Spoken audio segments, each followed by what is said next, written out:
Assalamualaikum warahmatullahi wabarakatuh. Selamat sore teman-teman. Perkenalkan, kami dari kelompok 6 ingin melanjutkan diskusi tentang gerak dan transportasi pada tumbuhan. Sebelumnya, perkenalkan, nama saya Fadil Ashari dengan NPM F1B 022058. Saya Lulu Rahmawati dengan NPM F1B 022040. Saya Delia Amanda Putri dengan NPM F1B 022054. Saya Yudija Panggabean dengan NPM F1B 022028. Saya Norma Desi Amanda dengan NPM F1B 022016. Baiklah, untuk penjelasan pertama akan dijelaskan oleh Manda. Nah, di sini saya akan menjelaskan tentang macam-macam gerak pada tumbuhan. Nah, gerak pada tumbuhan itu terbagi menjadi dua. Yang pertama itu ada gerak endonom atau gerak yang dipengaruhi oleh tubuh tumbuhan itu sendiri. Contohnya pertumbuhan akar, pertumbuhan batang, pertumbuhan daun, kelopak bunga, dan yang lain sebagainya. Terus yang kedua ada gerak eksionom atau gerak yang dipengaruhi oleh lingkungan luar. Nah, gerak eksionom ini terbagi menjadi tiga. Yang pertama itu ada gerak tropisme. Gerak tropisme itu adalah gerak yang dipengaruhi oleh rangsangan atau stimulus. Nah, gerak tropisme ini ada gerak tropisme positif dan gerak tropisme negatif. Nah, kalau yang gerak tropisme positif itu gerak yang mengarah ke arah stimulus atau rangsangannya. Nah, sebaliknya, kalau gerak tropisme yang negatif itu yang menjauhi rangsangan atau stimulusnya. Nah, gerak tropisme ini ada 5 macam. Yang pertama itu ada gerak fototropisme atau gerak yang dipengaruhi oleh cahaya matahari. Contohnya nih, kalau kita menaruh tumbuhan atau tanaman di dekat jendela, maka tumbuh-tumbuhan tersebut akan tumbuh mengarah ke arah cahaya matahari yang dari jendela tersebut. Yang kedua itu ada gerak geotropisme atau gerak yang dipengaruhi oleh gaya gravitasi bumi. Nah, contohnya pertumbuhan akar yang tumbuh ke arah ke pusat bumi.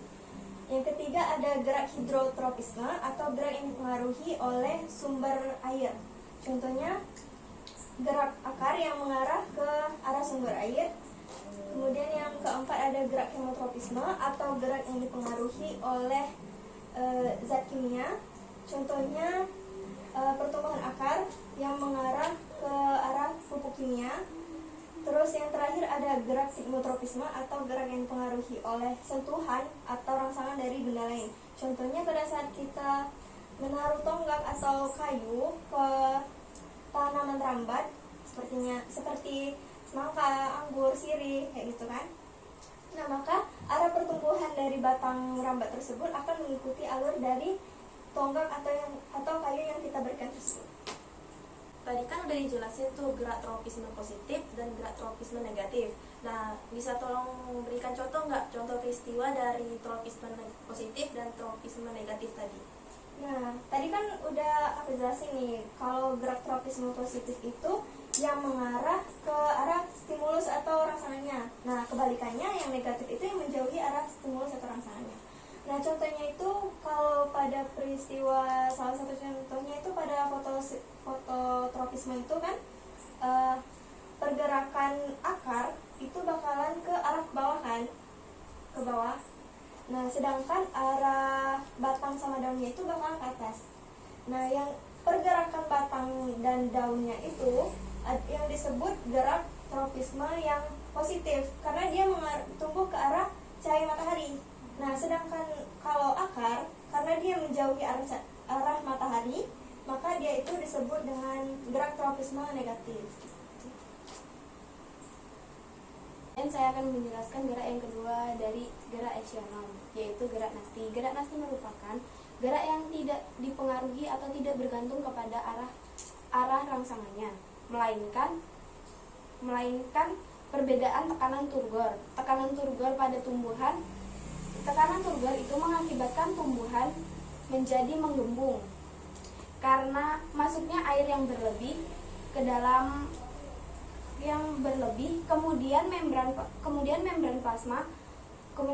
plasma menekan dinding sel, jadi dinding sel akan seakan ingin pecah, namun tidak bisa karena dinding sel terlalu kuat. Kemudian gerak nasti ini ada 4 macam, yaitu fotonasti, sismonasti, nektinasti, dan termonasti. Yang pertama saya akan menjelaskan fotonasti. Fotonasti merupakan gerak tumbuhan yang dipengaruhi oleh rangsangan cahaya. Contoh dari gerak ini adalah gerak pukul 4 yang mekar pada sore hari, kemudian pada bunga sepatu mekar pada siang hari. Nah, kemudian yang kedua adalah sismonasti. Sismonasti merupakan gerak yang dipengaruhi oleh rangsangan sentuhan. Contoh dari gerak ini merupakan daun putri malu yang menutup saat disentuh. Nah, yang ketiga niktinasti. Niktinasti merupakan gerak yang dipengaruhi oleh rangsangan gelap. Contoh dari gerak ini adalah, kalian tahu kan bunga petai Cina? Nah, petai Cina itu kan pada malam hari dia akan menutup, pada siang hari dia akan mekar kembali kan. Nah, itu yang contoh dari pergerakan niktinasti.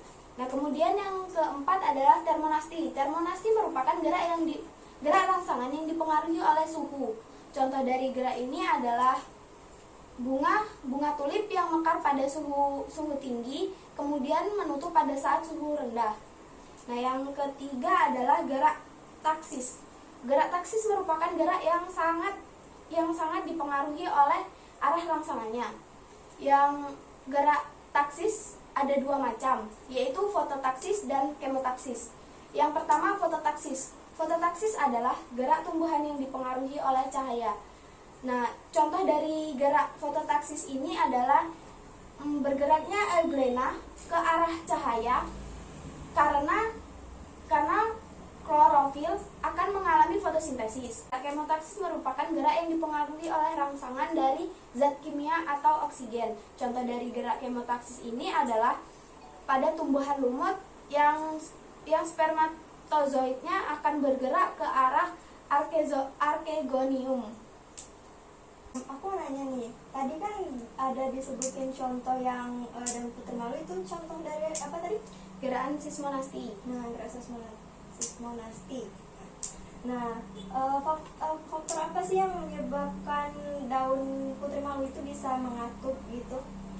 Oh, jadi begini, kan karena kadar air dari daun putri malu itu berkurang, jadi triggernya mengecil, terjadilah bunga putri malu itu menutup. Nah, selanjutnya ada materi tentang transportasi pada tumbuhan. Nah, transport pada tumbuhan itu merupakan proses pengambilan zat atau pengeluaran zat ke seluruh bagian tubuh tumbuhan. Proses transport tumbuhan ini ada 2, ada ekstravaskuler dan intravaskuler. Yang pertama kita bahas dulu ekstravaskuler. Itu adalah proses pengangkutan zat di luar pembuluh angkut dari xilem dan floem.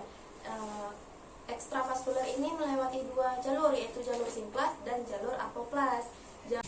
Jadi ada yang namanya jalur simplas. Ini merupakan bagian yang melewati bagian hidup dari sel. Simplas itu proses pengangkutan zat terlarut dari sel ke sel menuju sitoplasma yang melewati plasmodesmata. Proses awal dari simplas ini dimulai dari akar menuju ke sel rambut akar. Dari sel rambut akar akan menuju ke sel parenkim berupa korteks. Dari korteks akan menuju ke endodermis. Dari endodermis akan menuju ke perisikel. Dari perisikel akan menuju ke sel lidah pusat dan akhirnya akan menuju ke xilem. Proses simplas ini merupakan proses osmosis dan transport pasif. Kecepatan air ini lebih rendah karena melewati sitoplasma. Jadi ada juga yang namanya apoplas. Apoplas ini melewati bagian mati dari sel. Jadi apoplas itu proses pengangkutan yang melewati ruang antar sel atau celah pada dinding sel yang menuju ke membran plasma. Nah, untuk transportasi apoplas ini lebih bebas hambatan karena melewati ruang antar sel. Namun transportasi apoplas ini tidak dapat melewati endodermis karena terhalangi oleh pita kaspari. Caspari ini tersusun dari zat suberin atau lilin yang impermeable atau tidak dapat dilewati oleh air. Jadi air yang menuju endodermis itu akan ditransport ke simplas melalui sel penyerap. Jadi air itu akan ditransport dulu ke simplas baru menuju ke silem. Selanjutnya ada tentang intravaskuler, yaitu proses pengangkutan zat melalui pembuluh angkut yaitu silem dan floem.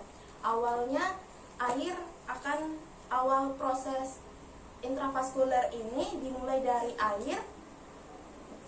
air tanah akan masuk melalui silem akar. Dari silem akar akan menuju ke silem batang, dari silem batang akan menuju kepada silem tangkai daun, dan dari silem tangkai daun akan menuju silem tulang daun. Dari silem tulang daun akan menuju ke meosil daun.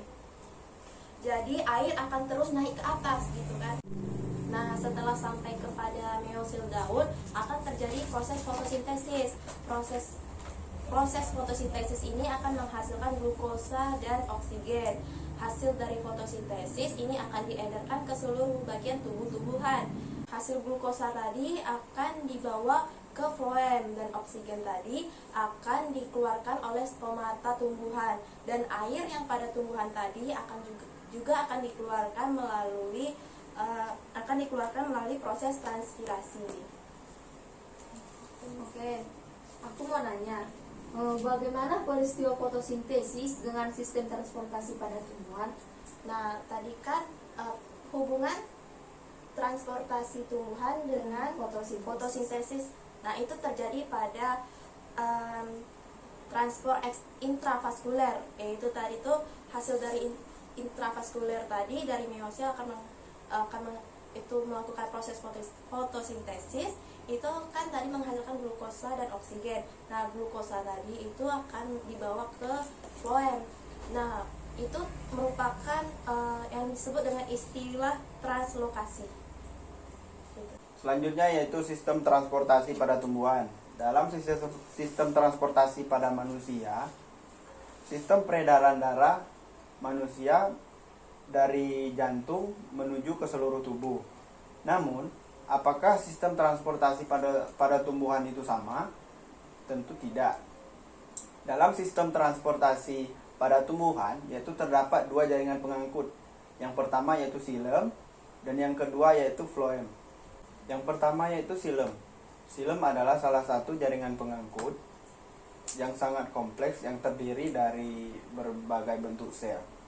Sel penyusun yang telah mati dan dinding tebalnya yaitu terdiri dari zat lignin. Zat lignin di sini berfungsi untuk jaringan penguat.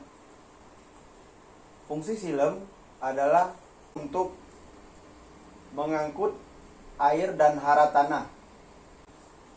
Pengangkut air dan hara pada trakeit yaitu lewat nokta pada sekat antar sel. Pengangkut air dan hara pada trakea yaitu melalui lubang ujung sel. Fungsi lain dari silem yaitu sebagai jaringan penguat.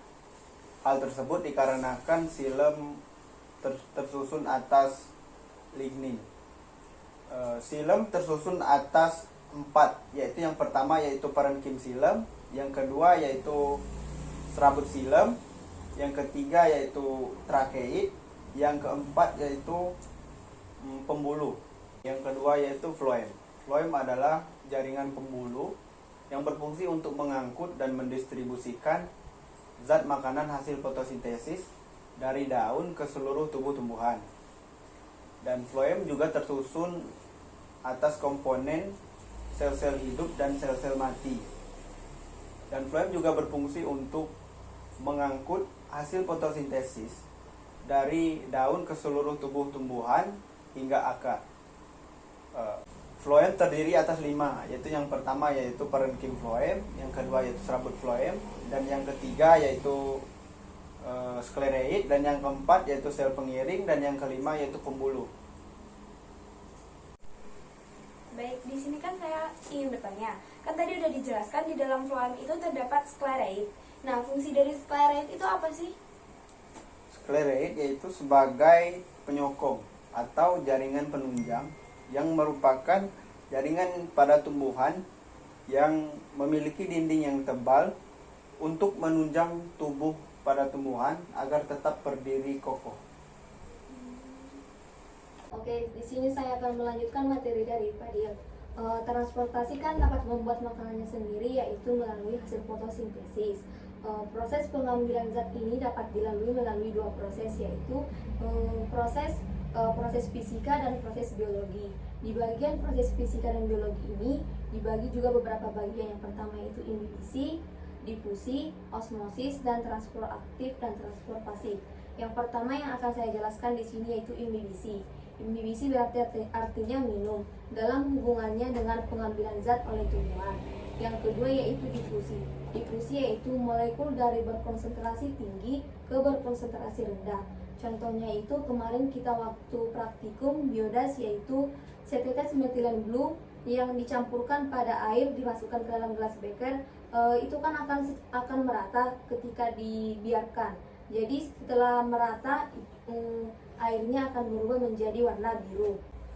Yang ketiga yaitu proses osmosis, yaitu molekul dari berkonsentrasi rendah ke berkonsentrasi tinggi.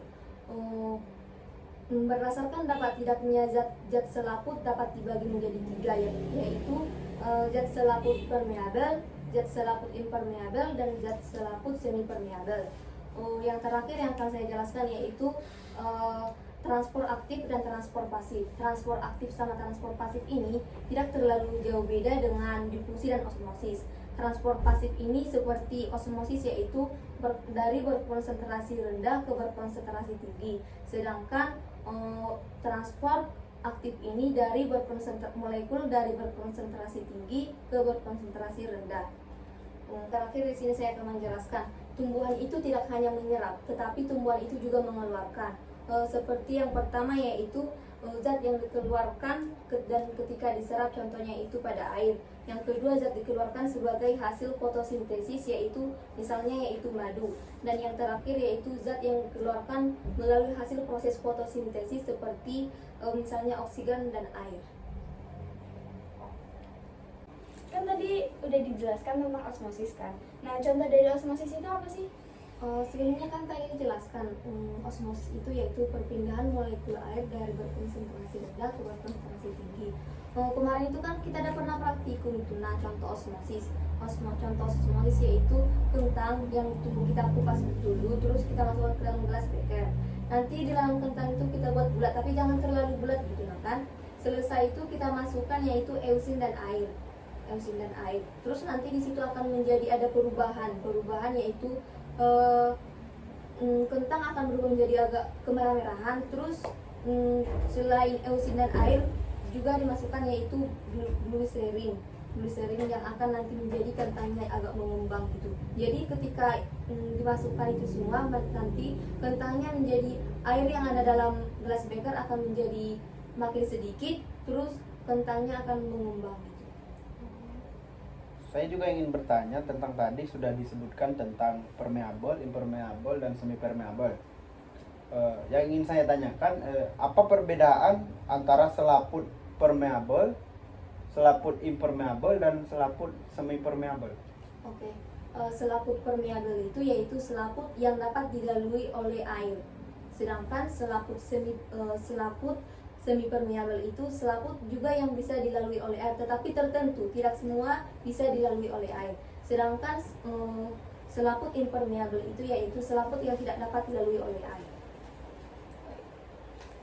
Itulah hasil diskusi dari kelompok kami tentang gerak dan transportasi pada tumbuhan. Apabila ada kesalahan, kami mohon maaf. Kepada Tuhan saya mohon ampun. Kami akhiri. Wassalamualaikum warahmatullahi wabarakatuh.